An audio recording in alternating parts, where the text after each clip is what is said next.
तो दर्शक बंधु आपण मैंने छविटी मध्य देखुए मधुबाबू पेंशन योजना को लेकिन भत्ता हिताधिकारी मैंने एवं अभियोग गतकाली एटा न्यूज अच्छी जोटा आप स्क्रीन सर्वप्रथम देखु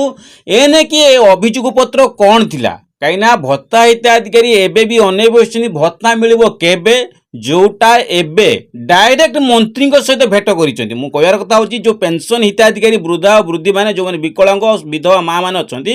से मैंने डायरेक्ट जाकि जोगाजोग कर मंत्री नित्यानंद गंडक सहित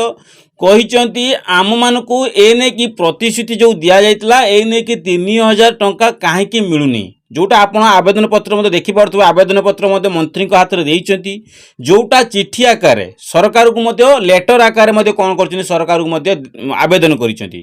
तो ये कि मंत्री कौन पदक्षेप नेबे ना नेबे नाही एने कि बहुत सारा द्वंद्व मध्य आसीथिला पूर्वरु तो एने कि एबे जो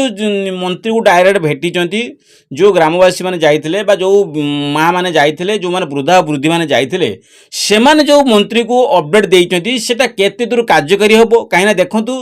प्रतिश्रुति पूर्व मिलता प्रतिश्रुति पर जनवरी मास 15 रे विकलांग मान जो 80% जो अच्छा विकलांग अच्छा 80% वृद्धा मान अच्छा पाखापाखि 4 लाख रु अधिक ये नहीं कि उपकृत हेले आउ जो रहीगले हिताधिकारी मैंने रहीगले 60 वर्ष ऊर्ध्व से भत्ता टଙ୍କା मिलनी तो ये नहीं कि 14 मास हम आज की बीजेपी शासन कर 14 मास होगानी माने बीजेपी आज की ओडिशा को शासन कर 14 मास होगा ए पर्यंत बीजेपी सरकार किसी भी मंतव्य देना पूर्व जो गुला मंतव्य भाषण देते से भाषणटा एपर्यंत किसी कार्यकारी कला ना कि ए नहीं कि कौन गणमाध्यम प्रकाश करा जाऊ नहीं तो जेहेतु पूर्व बहुत सारा आंदोलन होता बहुत सारा द्वंद्व होगा पर राज्य सरकार कौन कले जनवरी मास 15 तारिख में वृद्धा वृद्धि मानक जो 80 वर्ष 80% विकलांग मानक भत्ता टଙ୍କା प्रदान करते तो एबे कौन होइछि भोगराई रे किछि दिन पूर्व होइतिला आपण कटक जिल्ला रे देखिथिबे कटक जिल्ला कौन अभियोग होइतिला ना कटक जिल्ला अभियोग करथिले रास्ता को आसीथिले वृद्धा वृद्धि माने कौन कहले ना जदि अन्य राज्य रे 4000 5000 टଙ୍କା भत्ता टଙ୍କା पहुँची ना आम राज्य रे काहेकि मिलुनी कौनटा एमिति असुविधा अछि जे आम मानकु मिलुनी प्रतिश्रुति बिंदु दबा पूर्व आपण भाबिलेनी कोन पई तो जदि प्रतिश्रुति देनी काहेकि देबेनी अन्य राज्य जदि बजेट उपस्थापन हेइ पारुछि आम राज्य रे काहेकि बजेट उपस्थापन हेइ परिबो नाही काहेकि ना राज्य रे बीजेपी केंद्र रे बीजेपी तो एने कि डबल इंजिन सरकार चाहिए ए योजना मध्य संपृक्त करि पारिबे तो एने कि भोगराई रे से आइतला जे वर्जन करिम टंका जदि भत्ता टंका 3000 न मिले आम भत्ता टंका वर्जन करिमु तो एने कि एबे मध्य मंत्री को डायरेक्ट एमिति तो मीडिया अगर बहुत सारा देखिए बहुत सारा विजुअल देखिए डायरेक्ट आपण कोन कहतले मीडिया अगर बहुत सारा वृद्धा वृद्धि माने कोन कहतले अभियोग मध्य करूतले किंतु गतकाली जो अपडेट आसी डायरेक्ट मंत्री को जाई भेटी तो ये नहीं कि मंत्री कौन प्रतिक्रिया रखिंट तो एमाने पत्र रे कौन अभियोग करिसेंती माने जो आपण जो पत्रटा लिखिले चिट्ठी लिखिले से जो चिट्ठी रे सरकार को माने मंत्री को जो चिट्ठी देइचंती देखिबो आपण स्क्रीन लो जो चिट्ठी देइचंती से चिट्ठी रे कौन उल्लेख करिसेंती ग्रामवासी माने आपणकर जो वृद्धा वृद्धि विकलांग विधवा माँ माने जो अछंती से माने कौन चिट्ठी रे उल्लेख करिसेंती कौनटा लिखिंट आ सहित मंत्री एने कौन उत्तर देइचंती बा मिलिबो कि नहीं भत्ता टଙ୍କା मिलिबो कि नहीं ना आगु को मिलिबो तो ये नहीं कि राज्य सरकार कौनटा मंतव्य देइचंती तो ये नहीं कि संपूर्ण अपडेट आपन वीडियो देम वीडियो जमा भी स्किप करिवेनी काहे ना ए वीडियो आपन जाइबे ने आगु को आपन को हेल्पफुल करिवो आपन भाबुचंती जे आपन को वीडियो करे से आपन को असुविधार सम्मुखीन होची से कथा नुहे एभला वीडियो जदी सरकार पाखरे पहुंचीबो सरकार जो देखिबे बार बार आपन प्रतिश्रुति देइथिले बोली कि गणमाध्यम यही वीडियो ही बेसी प्रचार होची कहीं आपण पूर्व इलेक्शन पूर्व प्रतिश्रुति देते ना तो सही प्रतिश्रुति नहीं कि ओडिशा रे ग्रामवासी मीडिया वाला माने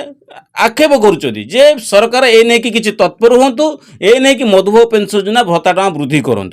तो ये नहीं कि जब से 3500 पाइबे एमान को कहीं 1000 मिल ए नहीं कि अंतर पांतर जो करा जाउची तो ये नहीं कि समस्त अभियोग रहा दरकार मीडिया वाला मान आम मान जो यूट्यूब चैनल जो आम मैंने जो अभियोग कर अभियोग रोचे आप जो कमेंट बॉक्स रे जो कमेंट कर भूल भाल लिखुंट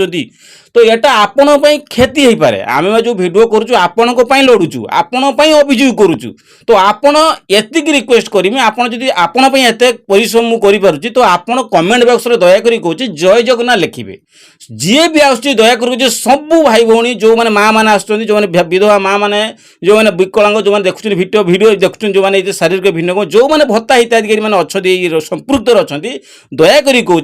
समस्त जय जगन्नाथ लिखापी पछेबे नहीं आउ लाइक कमेंट शेयर बहु मात्रा चैनल को भिडियो को मत करूँ आ सहित कौनटा नोटिस रे जारी कराइला नोटिस रे कौन लिखा जाइला मु आपन भिडियो रे कहमी से भिडियो सहित जड़ित रुहतु आ कौनटा मंत्री को अपडेट देछि मंत्री ए कौनटा अपडेट करैछंती संपूर्ण अपडेट आपन भिडियो मध्ये पाई परिबे स्क्रीन ले देखंतु कौनटा अभियोग पत्र दाखल है देखंतु प्रतिश्रुति भत्ता 3000 टंका पूरण पाई विभागीय मंत्री को दाबी पत्र तो विभागीय मंत्री को दाबी पत्र देइछंती 3000 भत्ता टंका पूरण पाई कौन पाई दियाछि ना 3000 भत्ता टंका पूरण पाई दाबी पत्र दिया जाइछि गत साधारणतः निर्वाचन समय रे बीजेपी दल सामाजिक सुरक्षा और भिन्नक्षम भत्ता देखि पारतुए 3000 रु 3500 टंका करिया पई संकल्प पत्र उल्लेख करिथिले तेणु राज्य में पाखापाखि 60 लाख ऊर्ध्व गरीब और अवहेलित भत्ता अधिकारी माने टिके भलरे बंचिबा आशारे माने एमि देखंतु माने उल्लेख करथिले भिन्नक्षम मानकु सामाजिक सुरक्षा और भिन्नक्षम भत्ता 3000 रु 3500 टंका देबा पई संकल्प पत्र उल्लेख करथिले पूर्व जो इलेक्शन गत निर्वाचन पूर्व एने कि राज्य में पाखापाखि 60 लाख रु अधिक गरीब और अवहेलित भत्ता हिताधिकारी माने मध्य भल भाव बंचापी आशा करुचंती तो एने कि आपण दल को भोट दे मोहन सरकार गठन है जो आपण को बंचवा आशा कौन कले से मैंने टिके बंचवा आशा गरीब मैंने कौन कले आपण को दल को भोट दे मोहन सरकार को गठन है तो आपण भोट देले आ मोहन सरकार मध्य गठन है समस्त भत्ता हिताधिकारी मैंने सरकार उपर आशा प्रकट करी एने कि भली चाह बसते माने सरकार को आशा प्रकट करके चाह बसी जे सरकार मास हेबार 6 मास पर माने जब आशा प्रकट करते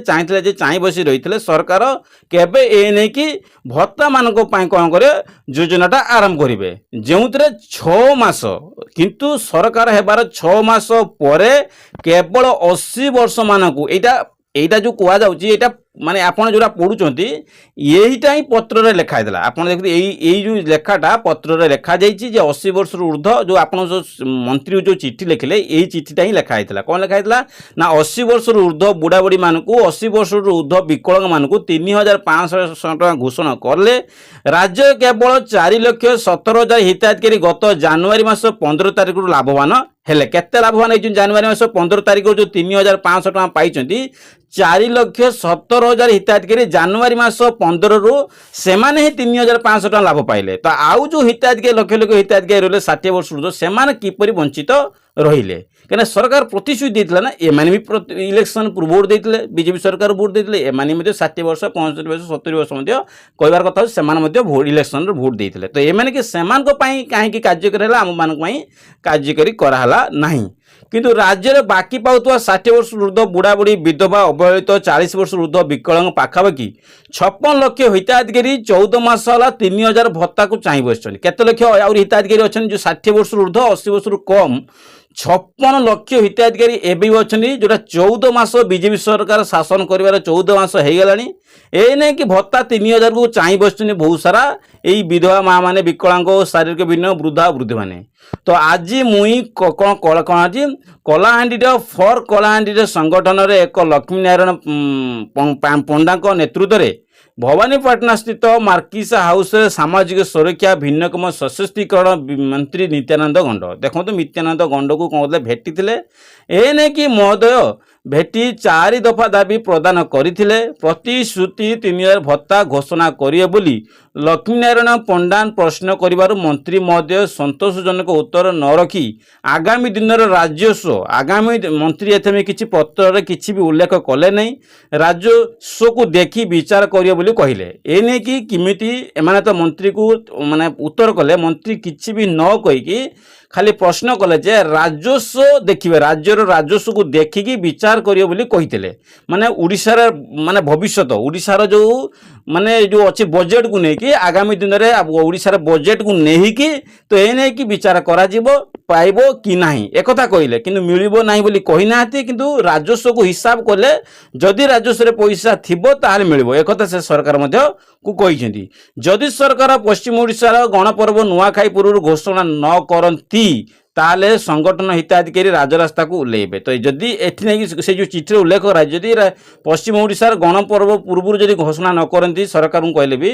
ରାଜରାସ୍ତାକୁ ଓହ୍ଲାଇବେ ବୋଲି ଦାବି ପ୍ରଦାନ କରିଛନ୍ତି। ସଂଗଠନ ନାରୀ ନେତ୍ରୀ କବିତା ରାଉତ ଦେଖନ୍ତୁ କିଏ କିଏ ଉଲ୍ଲେଖ କରିଛନ୍ତି, ଆଉ ସେମାନେ ମଧ୍ୟ ଏଠି ନେଇ ନିତ୍ୟାନନ୍ଦ ଯେଉଁ ସାର୍ଙ୍କ ନିତ୍ୟାନନ୍ଦ ମନ୍ତ୍ରୀ ଯେଉଁ ଅଛନ୍ତି ଗଣ୍ଡ ସେମାନେ ମନ୍ତ୍ରୀଙ୍କୁ ନେଇ ଯୋଗାଯୋଗ କରିଥିଲେ। କେଉଁମାନେ ନା କବିତା ରାଉତ, ନିରୁତ କୁମାର ରାଉତ, କ୍ଷୀରୋଦ ନାଗ, ସସ୍ମିତା ସିଂ, ରାଜେନ୍ଦ୍ର ମହାରଣା ଏଇଭଳିଆ ବହୁତ ସାରା ହିତାଧିକାରୀ ଯାଇକି ମଧ୍ୟ ସାର୍ଙ୍କୁ ଯୋଗାଯୋଗ କରିଥିଲେ, ମନ୍ତ୍ରୀଙ୍କୁ ଯୋଗାଯୋଗ କରିଥିଲେ। ମନ୍ତ୍ରୀ ଏ ପାଇଁ କିଛି ପ୍ରତିକ୍ରିୟା ରଖିଲେ ନାହିଁ, କହିଲେ ରାଜସ୍ୱକୁ ଦେଖିକି ୟାନିକି ଆଗାମୀ ଦିନରେ କ'ଣ ହେବ କ'ଣ ନାହିଁ ରାଜସ୍ୱକୁ ଦେଖିକି କିଛି ଅନୁମୋଦନ ମଧ୍ୟ କରାଯିବ। ତ ଏ ନେଇକି ମନ୍ତ୍ରୀ ଏହି କଥା ମଧ୍ୟ କହିଲେ, କିଛି ବି ଟିପ୍ପଣୀ ମଧ୍ୟ ସେଠି ରଖିଲେ ନାହିଁ। ଯେଉଁଟା ରାଜସ୍ୱକୁ ଦେଖିକି କିଛି ହିସାବ କରାହେବ ଏ ନେଇ କଥା ମନ୍ତବ୍ୟ ମଧ୍ୟ ଦେଇଛନ୍ତି।